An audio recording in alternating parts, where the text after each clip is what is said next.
السلام عليكم ورحمة الله وبركاته. الحمد لله وكفى ثم الصلاة والسلام على حبيبنا المصطفى صلى الله عليه وعلى آله وصحابته غر الوفا وبعد. Ama baada ya kumshukuru Allah subhanahu wa ta'ala na kumtakia rehema kiongozi wa umma na si mwingine ni Mtume Muhammad sallallahu alaihi wasallam.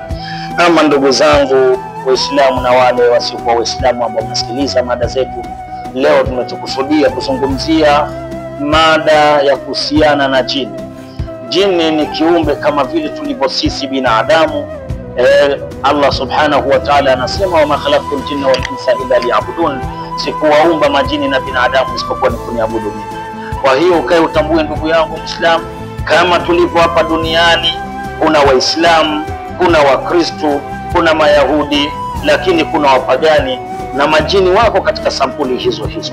Wapo ni Waislamu, wapo ambao ni Wakristo, wapo ambao ni Mayahudi, wapo ambao ni wapagani wasiokuwa na dini wanaoabudu viumbe visivyokuwa Mwenyezi Mungu Subhanahu wa Ta'ala. Kwa hiyo ndugu yangu, unaposikia jini usishtuke sana. Ima napenda tu kukumbushia, labda nikumbushie tofauti ya binadamu na jini. Tofauti yetu sisi binadamu na jini, sisi tuko katika maumbile maalum, hatuwezi tukabadilika. Lakini majini maumbile yao walipoumbwa wenyewe wana uwezo wa kubadilika. Mwanadamu ameumbwa kwa udongo, jini yeye ameumbwa kwa moto. Mwanadamu kaumbwa kwa udongo na akawekwa akawa asiwe mwenye kubadilika, lakini jini kaumbwa kwa moto, lakini Mungu akamjalia ana uwezo wa kubadilika. Kwa hiyo jini ana uwezo wa kubadilika. Wengine wanatembelea matumbo, wale ambao wanatembelea kwa matumbo wale wana uwezo wa kujibadilisha kama nyoka, na hao 90% hutembea kwa kujibadilisha kama nyoka. Na alichokijalia Allah subhanahu wa ta'ala, sasa anachoweza yeye kubadilika ni kuwa kama nyoka au kama binadamu tu. Pengine tena kinyume cha hapo haiwezekani. Kwa hiyo wale waliowaumba kwa kutembelea matumbo wenyewe hutembea kama nyoka, lakini wapo ambao wanatembelea miguu minne. Wenyewe wanaotembelea miguu minne hawa hujibadilisha kama ng'ombe, mbuzi, kondoo, mbwa na paka na viumbe wengine mbalimbali. Hawa ni Mwenyezi Mungu amewajalia kuwa hivi. Lakini wapo sampuli ya tatu ambao na wenyewe wanaweza wakajibadilisha kama ndege, wanapaa kama ndege. Kwa mfano kama jini mahaba, huyu yeye asili yake jini ashki, huyu yeye asili yake ameumbwa, huwa wanatumia mbawa. Maumbile yao ni watu wenye viumbe wenye kupaa. Lakini pia majini hao wana uwezo wa kujibadilisha kama vijidudu, na penyewe wakawa kama sisimizi, kama siafu, kama mdudu chungu, kama alimradi ni vijidudu vidogo vidogo vingi sana. Wapo ambao wanaweza wakafanya hivyo, hawezi akajibadilisha isipokuwa kwa hivyo katika maumbile aliyomuumba Mwenyezi Mungu Subhanahu wa Ta'ala.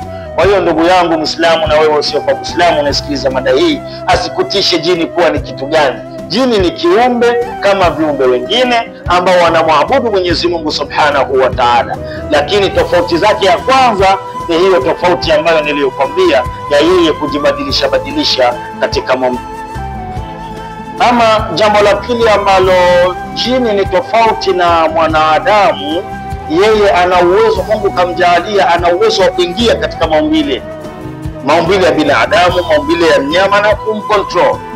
Ana uwezo wa kuingia katika maumbile ya mwanadamu, akapita katika mishipa, akaenda sehemu kama akaamua. Kwa mfano, ana uwezo wa kupita katika mishipa ya binadamu, akazunguka, akaenda mpaka kwenye medulla oblongata, katika sensi ya miguu au katika upande mmoja, akaenda pale akaziba damu isipite.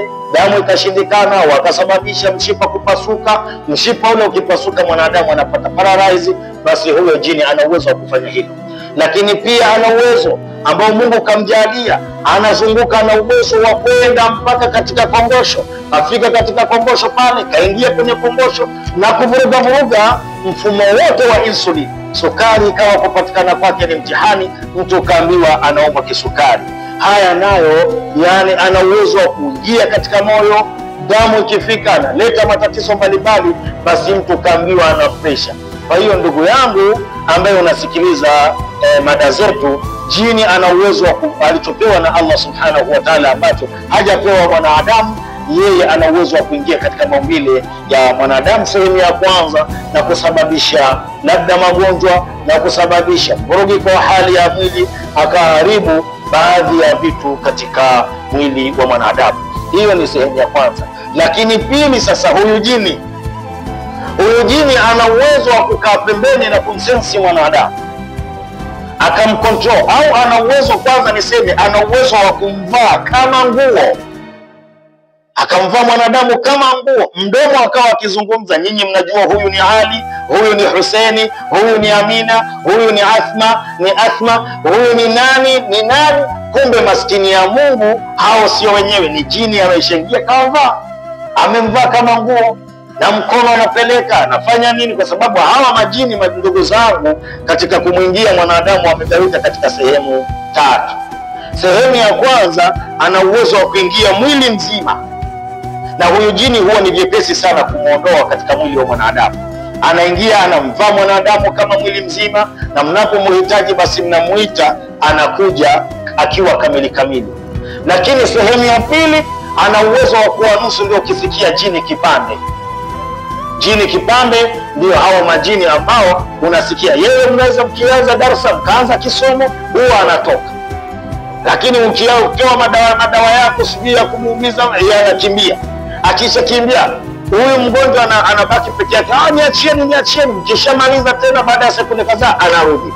Kwa hiyo huyu ni jini ambaye ni kipande, wengine wanaita jini karatasi, majini waliotengenezwa kwa karatasi. Kwa hiyo ni sampuli ya pili, anaweza akamwingilia mwanadamu katika kichwa. Lakini sampuli ya tatu, ana uwezo wa kukaa mbali, akatumia mionzi yake kumvuruga mwanadamu, na akawa anamcontrol mwanadamu kufanya yeye anayoyataka.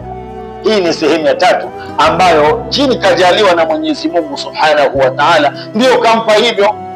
Sasa wewe mwanadamu, na wewe Allah Subhanahu wa Ta'ala kakupa thamani yako, na wewe usije ukaona kwa sababu jini kapewa hivyo na wewe ukajishusha. Hapana, mshukuru Allah Subhanahu wa Ta'ala kukuumba binadamu, kwani Mwenyezi Mungu Subhanahu wa Ta'ala ametuonyesha tu mfano mdogo katika Suratul Naml kwa Nabii Suleimani, aliotoa mfano Nabii Suleimani alayhi salam kwa jini na binadamu. Anawauliza, ni nani atakayeletea kile kiti cha Malkia Balqis, ni nani atakayeletea kabla hajafika hapa? Jini akasimama akasema, mimi ninasimama, mimi nitakuletea kabla hujamaliza kikao chako. Lakini alisimama mcha wa Allah Subhanahu wa Ta'ala, aliyepewa ilmu ya kitabu, aliyejaliwa na Allah Subhanahu wa Ta'ala ufahamu, akasema, mimi nitakuletea kabla hata hujapepesa macho yako na kiti chenyewe ni hata. Huyo ni binadamu. Huu ni mtihani aliopewa jini na binadamu. Binadamu kapewa mtihani na jini, aliyekuja kufaulu mtihani huo na kumshinda jini ni binadamu. Kwa hiyo ndugu yangu, unaisikiliza maneno ya Allah Subhanahu wa Ta'ala, haya maneno ambayo tunakumbushana, usiwe na hofu kwa Mwenyezi Mungu kumjalia jini sijui kuweza kubadilika, kuingia katika maumbile ya mwanadamu, kufanya anavyoweza kuvifanya yeye, wala usisikitiki na wala kujiumiza kichwa. Sisi binadamu Allah Subhanahu wa Ta'ala katupa ilmu kubwa kabisa, ingawa na wao wana ilmu, lakini aliyotujalia sisi ilmu hiyo Allah Subhanahu wa Ta'ala hajawapa wao. Na ndio maana na sisi leo unatuona kuna baadhi ya binadamu wanawakamata majini, wanawafuga majini, wanaishi na majini kama vile wanavyowafuga mbuzi na kuku. Kwa hiyo ni kwa sababu na sisi tumepewa na Allah, tumepewa power na Allah Subhanahu wa Ta'ala. Kwa hiyo ndugu yangu, leo kutokana na habari ya majini, tumuombe Allah Subhanahu wa Ta'ala atuwafikishe katika mada nyingine ya kuhusiana na jini ambayo tutakuja kuzungumzia. Allah atupe afya njema tuweze kusikiliza, lakini tutosheke na hayo. Tumuombe Mwenyezi Mungu atujalie kwa machache tunakumbushana, tuyachukue na kuyafanyia kazi. Wassalamu alaykum wa rahmatullahi wa barakatuh.